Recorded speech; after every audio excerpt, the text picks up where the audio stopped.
আজকে nerve muscle ফিজিওলজির third class. আজকে আলোচনা করব অ্যাকশন পোটেনশিয়াল সম্বন্ধে। আগের ক্লাসে আমরা রেস্টিং মেমব্রেন পোটেনশিয়াল সম্বন্ধে জেনেছিলাম, বাট অ্যাকশন পোটেনশিয়াল জানার আগে তোমাদের নিউরনের বেসিক স্ট্রাকচার জানা খুবই দরকার। কিন্তু তোমরা যে বইটা ফলো করো সেই বইতে নিউরনের স্ট্রাকচার এবং রিলেটেড ইনজুরিটা সেন্ট্রাল নার্ভাস সিস্টেম বা নার্ভাস সিস্টেম চ্যাপ্টারে রয়েছে, যেটা কিন্তু পেপার 2তে রয়েছে। তাই অ্যাকশন পোটেনশিয়াল জানার আগে তোমাদের নিউরনের স্ট্রাকচার জানাটা দরকার, এবং আমি আজকে মেনলি নিউরনের স্ট্রাকচারটাই আলোচনা করব।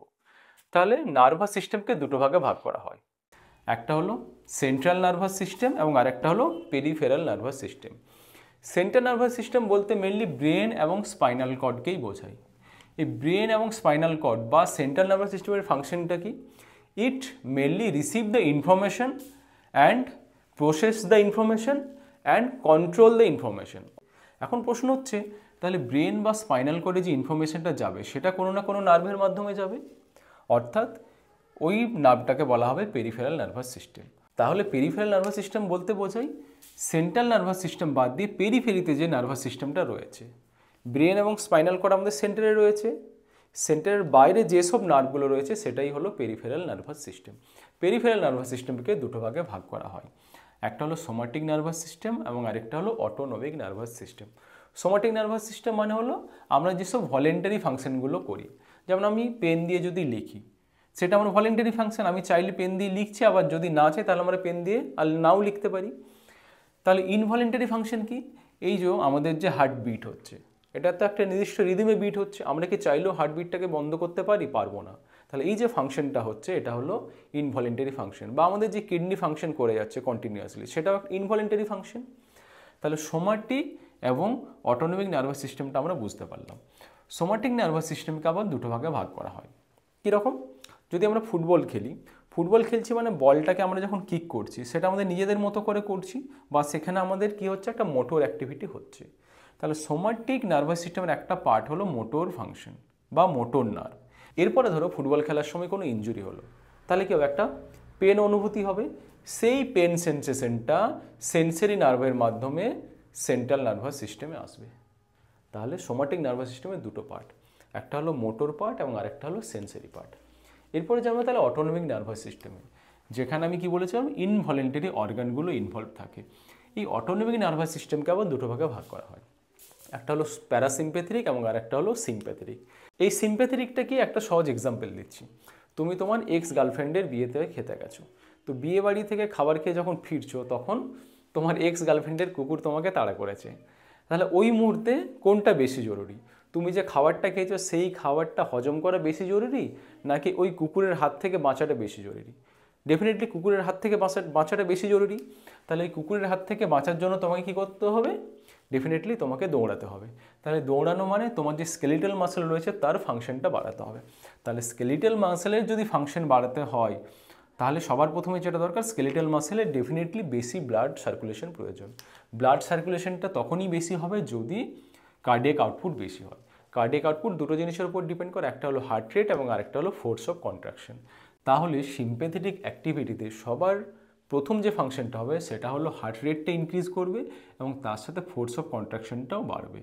ডেফিনেটলি এই দুটোর কম্বিনেশন হলে কার্ডিয়াক আউটপুট বাড়বে। মোর কার্ডিয়াক আউটপুট মানে more blood supply to the skeletal muscle, তুমি সহজেই দৌড়াতে পারবে।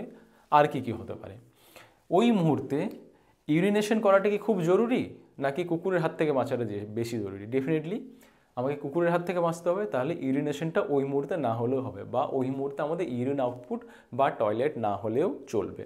তাহলে ডেফিনেটলি এখানে কি রয়েছে, আমরা যদি ইউরিনারি ব্লাডারে আসি, এখানে রয়েছে ডেট্রুসার মাসেল রয়েছে এবং এখানে রয়েছে স্ফিংটার মাসেল রয়েছে। তাহলে ডেট্রুসাল যে মাসেলটা রয়েছে সেই মাসেলটা কিন্তু রিল্যাক্স হয়ে যাবে, কারণ ডেট্রুসাল মাসেলের কন্ট্রাকশন হলেই তো ইউরিন আউটপুট হবে। এবং এখানে যে স্ফিংটার মাসেল রয়েছে, স্ফিংটার মাসেল কিন্তু কনস্ট্রিকশন হবে। স্ফিংটার মাসেল কনস্ট্রিকশন হওয়া মানে তার মানে ইউরিনটা কিন্তু ইউরিনারি ব্লাডারেই থেকে যাবে। ওই মুহূর্তে তুমি যখন দৌড়াচ্ছ তখন কি হবে? ইন্সপিরেশনটাও বাড়বে। তাহলে যে ব্রঙ্কিওলগুলো রয়েছে, ব্রঙ্কিওলগুলো কনস্ট্রিকশন হলে আমাদের রেসপিরেশন ভালো হবে নাকি ডাইলেশন হলে? ব্রঙ্কিওলগুলোর ডাইলেশন হলে, মোর ডাইলেশন মানে মোর এয়ার ইনহেল হবে। ক্লিয়ার?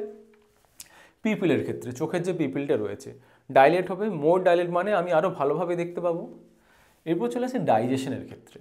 ওই মুহূর্তে তুমি তোমার এক্সের গার্লফ্রেন্ডের বিয়েতে যেটা খেয়েছিলে সেটা হজম করা তো ডেফিনেটলি ওই মুহূর্তে দরকার নেই, সেই হজমটা পরে হলেও চলবে। তাহলে ডাইজেশনের ক্ষেত্রে আমাদের যেসব গ্যাস্ট্রিক সিক্রেশনগুলো হয়, গ্যাস্ট্রিক সিক্রেশনগুলো কিন্তু ইনহিবিশন হবে, বুঝতে পেরেছো?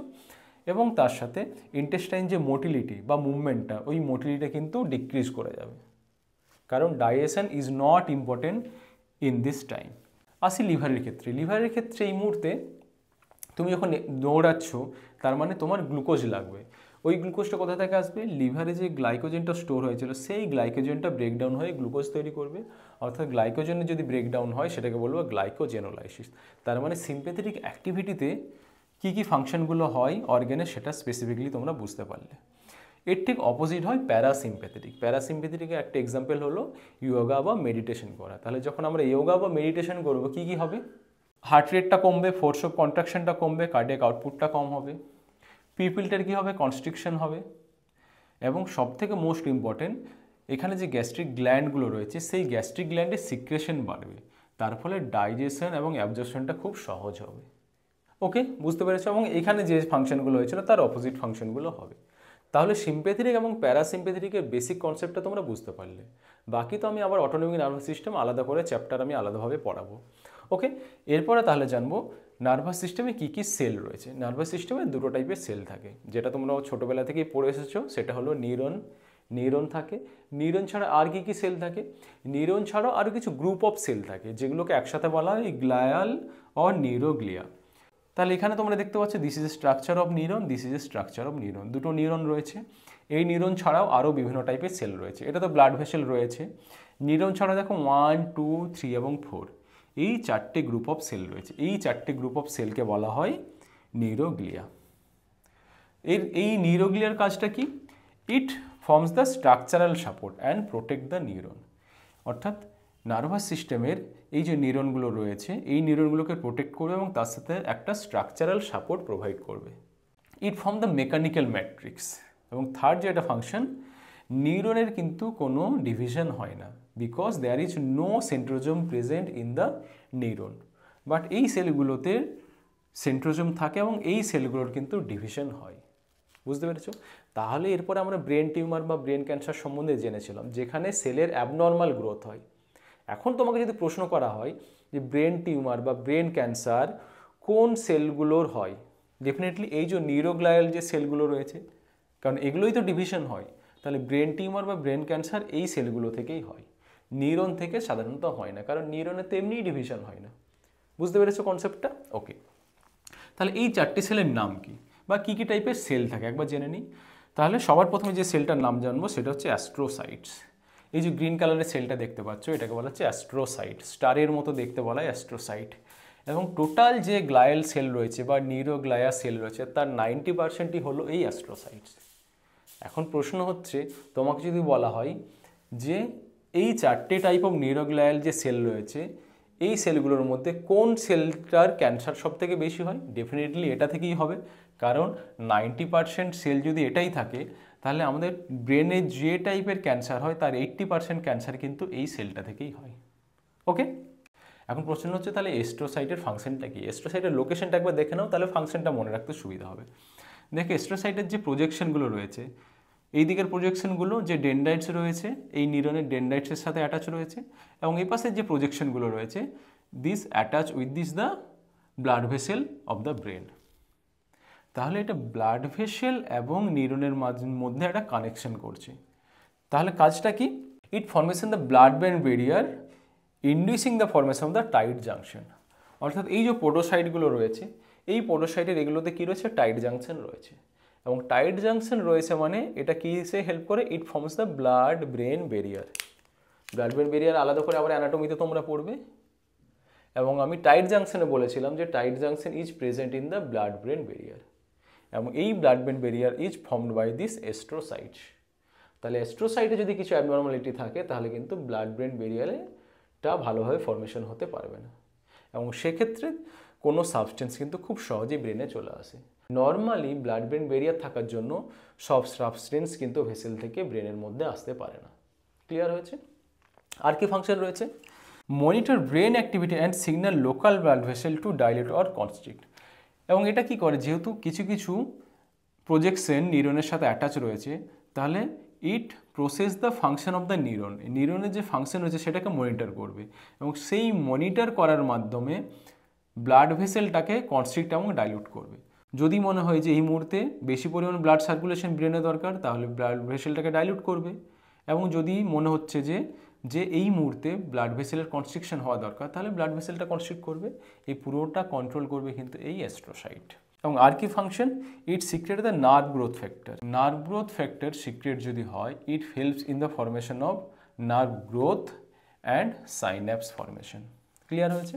এরপরে যে আমরা সেলটা জানবো সেটা হচ্ছে অলিগোডেন্ড্রোসাইট। এই যে অরেঞ্জ কালারের সেলটা দেখতে পাচ্ছ, এই সেলটার নাম অলিগোডেন্ড্রোসাইট।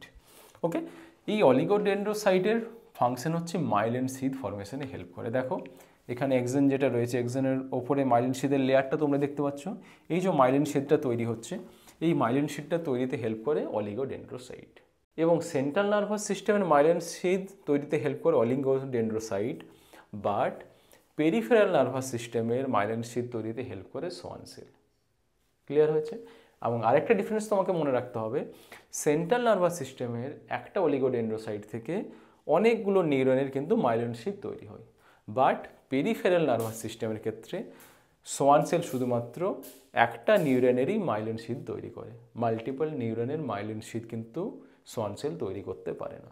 এই দুটো ডিফারেন্স তোমাকে মনে রাখতে হবে। ওকে, এরপরে তোমাকে ডেফিনেটলি অবশ্যই জানতে হবে মাইলিন সিদ যখন বলছি, এই মাইলিন সিদ যদি প্রপার ফরমেশন না হয় বা ডিমাইলিনেশন যদি হয়ে যায়, তাহলে দুটো ডিজিজ তোমাকে অবশ্যই মনে রাখতে হবে। এখন একটা ডিজিজের নাম তোমরা শুনছো বা পড়ছো, সেটা হচ্ছে গুলেনবারি সিনড্রোম। এই গুলেনবারি সিনড্রোমটা হয় due to the demyelination of the peripheral nervous system. অর্থাৎ পেরিফেরাল নার্ভাস সিস্টেমে যদি মাইলিনেশন প্রসেসে কোনো ডিফেক্ট থাকে, তাহলে সেই ডিজিজটাকে বলা হচ্ছে গুলেনবারি সিনড্রোম। এবং ঠিক একই জিনিস ডিমাইলিনেশন বা মাইলিন সিদে যদি ডিফেক্ট থাকে, কিন্তু সেটা যদি সেন্ট্রাল নার্ভাস সিস্টেম হয়, তখন সেটাকে আমি বলবো মাল্টিপল স্ক্লেরোসিস। এরপরে থার্ড যে সেলটা জানবো সেটা হচ্ছে মাইক্রোগ্লিয়া। এই সেলটাকে বলা হচ্ছে microglia. These are nothing but the macrophage. তোমরা ম্যাক্রোফেজের নাম শুনেছো। এই ব্রেনের মধ্যে যদি ম্যাক্রোফেজ থাকে, তখন সেটাকে বলা হচ্ছে মাইক্রোগ্লিয়া। তাহলে ম্যাক্রোফেজের যা ফাংশন থাকে, বেসিক্যালি ম্যাক্রোগ্লিয়ার ফাংশন তাই। কি ম্যাক্রোগ্লিয়ার ফাংশন? ম্যাক্রোগ্লিয়া প্রথমত যে ইনফেক্টিভ যে কোনো সাবস্টেন্স থাকে, সেই ইনফেক্টিভ সাবস্টেন্সগুলোকে ডিস্ট্রয় করে দেয় বা এনগাল্প করে দেয়। আর কি করে? কোনো ধরো ইনফ্লামেশন হয়েছে, ইনজুরি হয়েছে, তার ফলে যে ডেড সেলগুলো ব্রেনের মধ্যে থাকে, সেই ডেড সেলগুলোকে ব্রেন থেকে রিমুভ করতে হেল্প করে এই মাইক্রোগ্লিয়া। লাস্টলি যে সেলটার নাম জানবো, এখানে তোমরা একটা সেল দেখতে পাচ্ছ। এই সেলটাকে বলা হচ্ছে এপেন্ডাইমাল সেল। এই এপেন্ডাইমাল সেলটা দেখো কী টাইপের সেল, তোমরা দেখতে পাচ্ছ সিঙ্গেল এবং কিউবিডাল অর কলামনার সিলিয়েটেড সেল। দেখো সিলিয়া রয়েছে এবং তার সাথে সিঙ্গেল লেয়ারে রয়েছে সিঙ্গেল, এবং তার সাথে এখানে কিউবিডাল শেপে আমি ড্রয়িং করেছি, বাট এটা কলামনার শেপেরও হতে পারে। এখন প্রশ্ন হচ্ছে এই এপেন্ডাইমাল সেলের ফাংশনটা কি? এই এপেন্ডাইমাল সেল ক্যাপিলারি ব্লাড ভেসেলের সাথে কম্বাইন করে তৈরি করে করয়েড প্লেক্সাস। এই করয়েড প্লেক্সাস থেকে তৈরি হয় সেরিব্রোস্পাইনাল ফ্লুইড বা সিএসএফ। এখন প্রশ্ন হচ্ছে এই এপেন্ডাইমাল সেল কোথায় থাকে?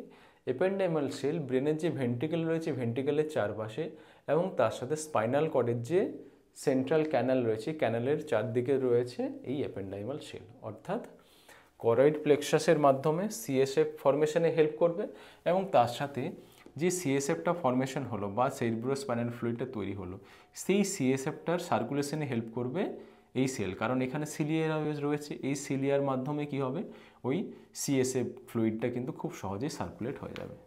ওকে, বুঝতে পেরেছো এই কনসেপ্টটা? এবং তার সাথে it contain the neural stem cell, এই পয়েন্টটাও তোমরা মনে রাখবে।